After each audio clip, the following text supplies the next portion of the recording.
All right, ladies and gentlemen, welcome back to the channel again. Thank y'all so much for coming over. Now, look, we're back on the Truth Is channel. This video here, why J-Lo is terrified of her past with Diddy coming out. He had said in his community post that this video had got blocked 2 times, and he finally was able to get it up. I don't know if it was clips of her music playing. I don't know what. But we gonna check this out. I've seen a lot of videos talking about J-Lo and her connection with Diddy. I love the way he does a breakdown. I'll leave the link to the video in the description so you guys can check out more and even subscribe, man. Buckle up. We ain't wasting no more time. Let's jump right into it. Right now, Jennifer Lopez is desperately hoping people forget about her relationship with Diddy. As things seem to be heating up for Diddy, all of his silent accomplices are hoping they don't get dragged into the fire. All of his once loyal friends have decided to play the quiet game all of a sudden. One of those who remained dead silent since Diddy's takedown is no other than Jennifer Lopez. J-Lo, knowing she had a 2-year relationship with Diddy, is hoping that she can escape this without any consequences by avoiding it entirely. J-Lo desperately wants the world to forget about that part in her life. But why? It wasn't like she did anything illegal. It was all Diddy, right? Well, not exactly. See, it's quite possible that she was one of Diddy's accomplices for one of his worst crimes ever. It's quite possible that J-Lo helped Diddy cover up one of his most horrible crimes and has been keeping it all a secret all these years. I'll explain exactly what I mean by this. See, J-Lo and Diddy started dating each other all the way back in 1999, right when she started her music career. While J-Lo was already successfully acting since the 1980s, it wasn't until 1999 that she started her music career. Diddy at the time was already a very powerful music executive who definitely could have helped her with her career. I believe Diddy and J-Lo's relationship was... And you gotta remember, 99 was like prime. That's when like the hip hop was like, you know, yeah. I was 19 years old. Yeah, man. That's when Diddy was like really popping. Directly tied to J-Lo's music career, as Diddy was the right guy to help her with it. Diddy and J-Lo's relationship was going great, but that was until something horrible happened. Something that could have ended Diddy's career and even J-Lo's. This was the infamous Diddy and Shine Club shooting incident. On December 27th, 1999, Diddy and J-Lo, accompanied by their security and bad boy artist Shine, were at a club in Midtown, New York City. Diddy and J-Lo were at the club celebrating Shine's upcoming album release. Everything was going great until the moment Diddy was ready to leave. See, while Diddy was making his way out of the club, he accidentally bumped into a man and knocked his drink out of his hand. The man who Diddy bumped into just so happened to be a local drug dealer named Matthew Allen, or Scar as they called them in the streets. Scar then shoved Diddy in response, and an argument started, with Diddy asking Scar if he knew who he was. This is when Scar responded by throwing money in Diddy's face and telling him he ain't the only one with money. This led to Diddy and Shine pulling out weapons and unloading in the direction of Scar, but missing. Instead, 3 random club goers were struck. After all the commotion, Diddy and J-Lo and his security guard escaped the club, jumping into a vehicle driving away. As they were trying to drive off, they ate several red lights and the police began to chase the vehicle. This led to Diddy and J-Lo leading the police on a high-speed chase through New York City. Moments before the police started to chase them, a witness claimed they saw someone sitting on the rear passenger side of the car, tossing a loaded weapon out of the window that landed on his vehicle. These 2 officers spoke about this incident on a podcast where they admitted a witness stated that a light... I didn't hear about that. Landed on a vehicle? Man, that's crazy. They saw someone sitting on the rear passenger side of the car, tossing a loaded weapon out of the window that landed on his vehicle. These 2 officers spoke about this incident on a podcast where they admitted a witness stated that a light-skinned, slim-armed person tossed the weapon out the passenger window. There was a third gun. Yeah. And Yeah, what was the story behind the third gun that was recovered? that was recovered. We recovered that a couple of days later. What happened was there was a gentleman out there. He was driving. He was an escort service. He was parked on 8th Avenue. And while he was sitting in his car, while he's sitting there, a gun comes flying out of the rear passenger side of the the Navigator, and literally lands on the hood of his car. And he confiscates it, and he really doesn't know what to do with it. And he eventually tells his boss, who he works for, Right. hey, he sees what's going on. I believe he saw everything like the next day or that night on TV. Yeah, he sees the news, puts two and two together, So he gets in touch with his boss. does his civic duty, Yeah. sort of, Right. It's a day later. in a roundabout way. And what was his statement to the police? I'm sitting in the car, and He was an escort driver. He was waiting for Yeah. his escorts to come An back escort out. for the And escort. minding his own business, Yeah. and he says the Lincoln Navigator is driving by. According to him, he sees a light-skinned, slender arm throw this loaded weapon out the window, and that lands on his car.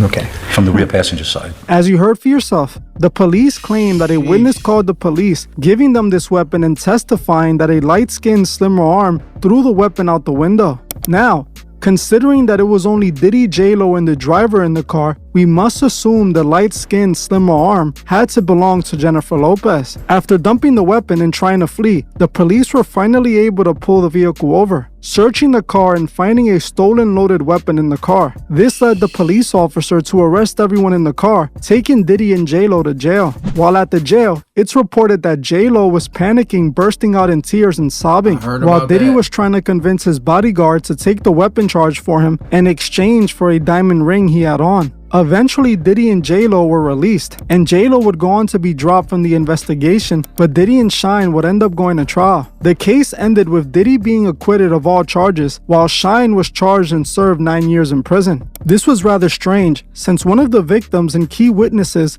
Natanya Rubin, who was actually shot in the face during the club incident, has been adamant that Diddy was the one who shot her since day one. Natanya told the surgeon who was trying to save her life that she was shot by Diddy. She also told investigators that Diddy was the man responsible for what happened to her. Natanya claims she saw Diddy pull out the weapon and unload it, striking her in her face, which she saw out of her own eyes as she was facing Diddy.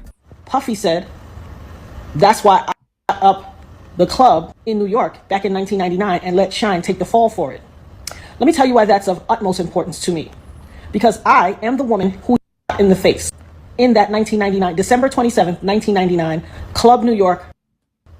I have told everyone ad nauseum since then, even the surgeon who did the surgery, I literally have told everyone and never changed what I said. I watched him. I got pop-out in the face. I watched him fire the... I've said all this time. Even the surgeon who did my surgery to take out part of the bullet fragments that was aspirating into my lungs and try to remove as many bullet fragments as possible, testified in the criminal trial that while they were putting me under, I was screaming, Puffy, pew pew me in the face. He testified in the criminal trial. It is in the record. They all knew he did it. Everybody knew he did it. But he paid off the... See, right where I paused it, I was finna say that, but like when she said he paid off, just like, the $50,000 for the hotel footage with Cassie, think about those people, man. Think about those people that are taking the money who know what really happened. Think about those people who will never see, probably get in trouble. Just think about them people, man. Because you'd be like, man, how did they get away with this? Because I say it goes deep. I know it's people at the top, and it goes all the way down to the bottom. I mean, hell, they say they got people who will take you out for $1,000, and they supposed to be like people It gets crazy, man.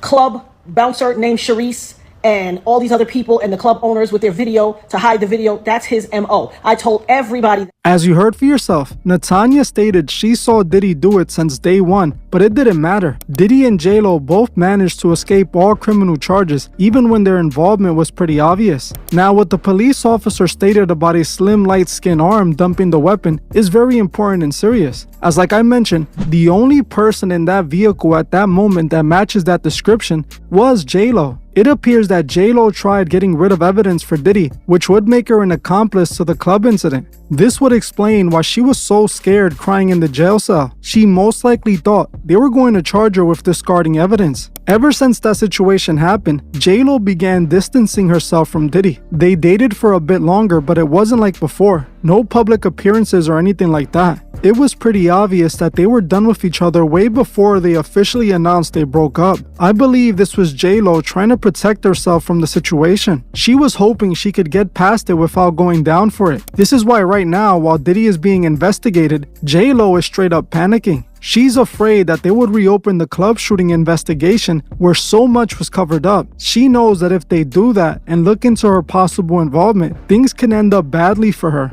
Now, I will say I doubt she can get prison time for that since it happened so long ago, but it would definitely ruin her career and public image if she's outed for helping cover up a crime for Diddy. She's been so quiet, not saying anything negative about Diddy.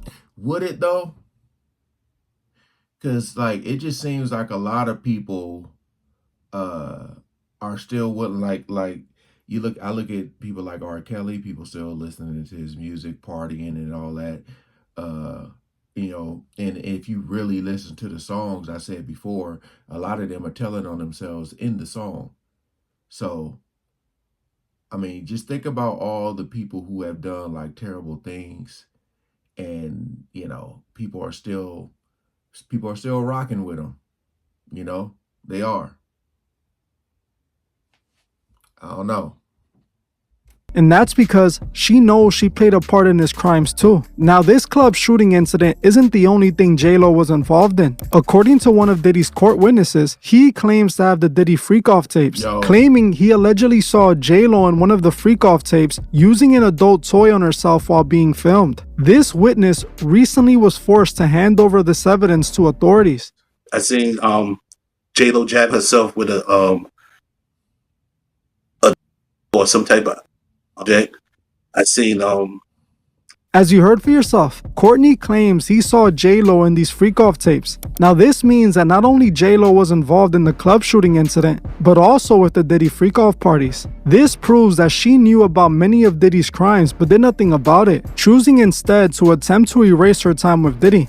In my opinion, J-Lo chose to protect Diddy in order to protect herself. I find it interesting that while she was trying to get in the music industry, she ended up having to go through Diddy, just like we saw with Cassie. I don't think it's a coincidence that there's allegedly a freak-off tape with her participating in it. This proves that Diddy has been forcing upcoming stars to hook up with him in order for him to help their career. He then films these women in compromising situations to use as leverage against them. This is most likely the main reason so many people stood quiet about the Diddy situation. Diddy most likely got tapes on them and they're afraid of them getting leaked. It's clear to me that J-Lo knows a lot more about Diddy's behavior than she's leading on. She was right in the middle of his evil behavior, and it appears she participated in some of it. Now, while I was investigating J-Lo for this video, I found out some interesting information. J-Lo, like many other celebrities in Hollywood, is into voodoo and witchcraft. This is something her own ex-husband, Ojani Noah, has come out and exposed.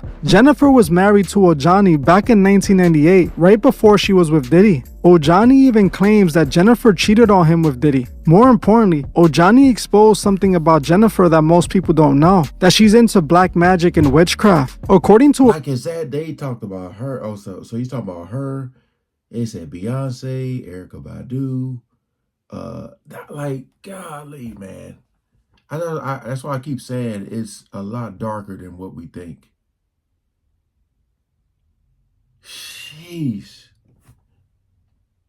Johnny, J-Lo is deep into Santeria, which is similar to voodoo. He claims that J-Lo was extremely serious about Santeria, and he was as well at one point. Ojani claims that he and Jennifer had a black magic godmother, that J-Lo even performed a Santeria ritual to be granted the Selena movie role, the movie role that changed her life. It was reported that Salma Hayek was originally cast to play Selena, but somehow the role ended up going to Jennifer Lopez. According to Salma, she turned it down because she felt it was too soon to do a movie about Selena, claiming that she was offered the role 1 week after Selena passed away. When I read this detail, I was shocked, and I instantly got a lot of questions. How were they going to make a Selena movie just 1 week after she passed away? This makes me suspicious about Selena's passing, and honestly, makes me want to look into it. Unfortunately, this video is about J-Lo, not Selena, but if you guys want to see a video on Selena, comment Selena below. Now, back to J-Lo and the witchcraft allegations. J-Lo started dating Ojani back in the mid-90s and ended up marrying him in 1998. He was actually her first husband and was with her before she became a massive star. He was exposed to Santeria after he started dating J-Lo. He claimed that after they broke up, because J-Lo was cheating on him with Diddy, he and J-Lo went to see their Santeria spiritual leader, who he called the Godmother. This is where he claims that J-Lo participated in sacrifices to the gods in order to cleanse herself of Diddy. According to Ojani, he saw J-Lo do a blood rebirth ritual where she bathed in chicken blood until she was covered in it from head to toe. He then claims that she was washed off with holy water and patted with herbs. Ojani actually did an interview with a Latin broadcaster some time back. The interview is in Spanish, which I am able to understand, but for those who don't speak Spanish, I ran the video through a dubbing translator that translated it to English. Obviously, it's not a great translation, but it's decent enough to make out what he said. Jennifer and I were discussing the possibility of reuniting, of getting back together. There were sacrifices of what kind of animals, please? A lot of chickens, hens, for example. That was the most I can tell you. The most there at hand, right? The chickens and hens. I was there once, and when I went, I saw animal sacrifices. For example, Jennifer was being cleaned, and I was there telling you they were cleaning her because I was present. Let's go step by step, please. I mean, Jennifer is being cleansed in this ceremony where they are doing, gentlemen, animal sacrifices. How is she being cleansed? I mean, did they kill the animals on top of her? No. I want the public to understand how this cleansing was done. That cleansing process begins when they kill the animal. In this instance, it was a hen. The blood from the hen is poured over you, essentially giving you a blood bath, cleansing you in the process. After you're covered in blood, you enter a pool, like a small pool, and they give you another type of water. I imagine this water might be holy water or something similar, though I don't remember exactly. They clean the blood from you again, and then they use another water. During this, they use herbs, passing them all over your body. They use these herbs and the godmother in that water, which I believe might be holy water or something akin to it, although I'm not entirely sure. In that scenario, she is not only asking you and the gods, but also taking the time to cleanse the ancient. Variants happened in Los Angeles, in the city of... Same house in Madrid. In the very same house. They refer to her as the godmother, who serves as the spiritual leader. Exactly. In that case, that she was the spiritual leader for both of us. That was at the same time that we were, going back, and those cleansings were to go back to save the marriage, because at that time already she was fighting, having problems with Pofi. As you heard for yourself, he claims that J-Lo was into Santeria and refers to it as black magic. He claims that he witnessed J-Lo do rituals, even claiming in another interview that she had some sort of voodoo doll of him, Diddy, and all the other men she dated. This is further confirmed after blogs started reporting that Ben Affleck was afraid of J-Lo because of her dealing with dark magic, claiming that he wanted to stay on her good side so that she won't put a spell on him. Something else Ojani said was that J-Lo used Santeria rituals to further her Hollywood career. So this confirms that J-Lo, just like so many other stars in Hollywood, used the occult to further her career. I am not surprised, as she did end up around Diddy, who is known for his strange industry rituals. After seeing all of this about J-Lo, it's clear to me that she's hiding from this Diddy situation because she's afraid of what might come to the light. She obviously isn't the woman she pretends to be. She's into the world of witchcraft and was allegedly a part of those freak-offs. Hopefully the truth will come out, and J-Lo and every other silent accomplice would be outed for what they really are. Well, that's it for this one. I want to thank you all for watching. Look, man. When they talk about the freak offs, let me just make this clear. Two adults doing what adults do, and they both agreeing to that. I don't care about that. That's not the issue.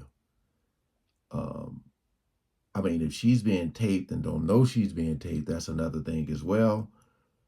But as long as it's consensual, whatever. But I'm not going to be boo-boo the fool here to think that all of these celebrities that went to this party don't know exactly what was taking place. I'm just saying because everybody is just so quiet. So quiet. Like when you look at the footage of those tapes or the stills, you see people smiling, dancing, all this type of stuff, looking happy, having fun, and now it's just quiet. Oh, I left before it got crazy. You know, I mean, this would explain a lot of why J-Lo, it just seems to like she's always it's for the guys, man. You got to say to yourself, do I really want to get involved with someone that was involved with Diddy? You know what I mean? Because if you think about her and Diddy dating in 99, and then you think about since 99, how many other guys she's been with, but them knowing about Diddy, you know what I mean? That's why I said, it got to be like all connected, man. Boy, the unraveling of this, like, is just going to be insane. Like, if we get what we're all waiting for, as far as like who, what, when, where, why, it's going to be insane. Shout out to The Truth Is for the video. Appreciate you guys coming over. I'm wondering, is he going to do a video on Selena? Because they said a week after they were already ready to go. And all right, peace out.